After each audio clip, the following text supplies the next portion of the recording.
Hi there, I'm Dr. Patty Bart with Naturally Unbridled Wellness, the Holistic Therapy Center in Onalaska, Wisconsin.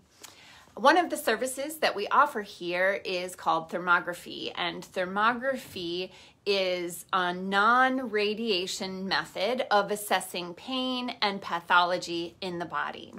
And it's used from head to toe for a variety of issues, but the most popular thing that thermography is used for is breast thermography.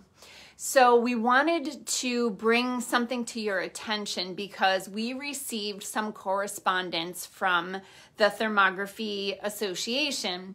So when it comes to thermography, we are thermographers. We are really just picture takers. We're all trained and certified in taking the pictures, but we submit the pictures to medical doctors called thermologists, and the thermologists are the ones who interpret the scan and give us a report of findings and their recommendations. So we received this email from the American College of Clinical Thermology, and there are some words that I'm going to be careful not to say because I want to make sure that this goes to as many people as possible. It's really important. So this might show up as backwards in your video, but anyway, you see what I'm talking about. So the title is "And Breast Screening." You may have seen the numerous news articles and the early scientific papers related to the and axillary adenopathy. Axilla is the armpit, and the adenopathy is the problems that are happening with the lymph nodes in the armpits. So what exactly are they talking about? The swollen and inflamed lymph nodes in the axilla of women who have had in the arm on the same side as the swollen lymph nodes is caused by antibodies produced by the body's normal response to the radiologists and breast screening experts worldwide have warned that this is a normal lymphatic response that can create false positive results in breast screening procedures that exclude axillary adenopathy as a gradable finding.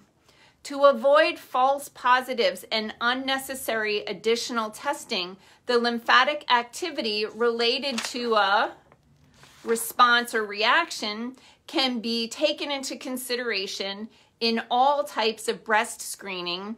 And the first step is to document the patients that have had in the last 4 weeks before the screening test. Axillary adenopathy as a normal response to has been reported from 2 days post-vaccine, up to 4 weeks. The most common responses take place in the first week. What's important to know when screening? The standard patient questionnaire that the breast tests should include if a person has had this in the last 4 weeks and which arm it was given in. Doctors reporting screening results can then correlate the unilateral findings or changes that may be related to axillary adenopathy into consideration and grade accordingly with all history and symptoms. The American College of Clinical Thermology recommends that the first part of the breast baseline should not be commenced during the 4-week post period unless ordered by the patient's healthcare provider. All other routine screening and follow-up studies should continue unaffected, but should include the history, including the date and which arm. So in summary, what it's saying is when you get the thing, oops, it's wrong paper.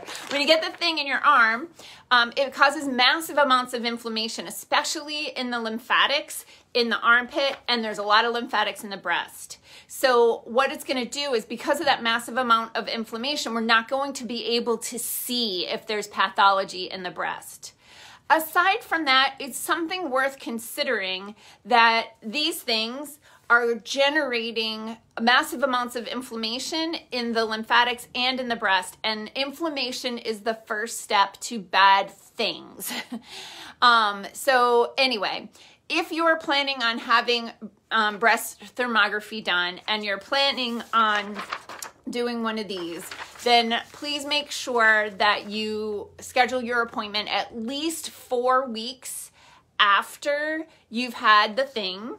And also, please remember to write down which arm it was in, or, you know, if you've had 2 things, if it's the same arm or not, because there can likely be some residual inflammation that the thermologist needs to take into account when they are evaluating and grading the thermal patterning in the breast. So if you have any questions, please reach out to our office. We've all been in meetings about this, and we'd be happy to give you additional information. So thank you guys for tuning in, and have a healthy day.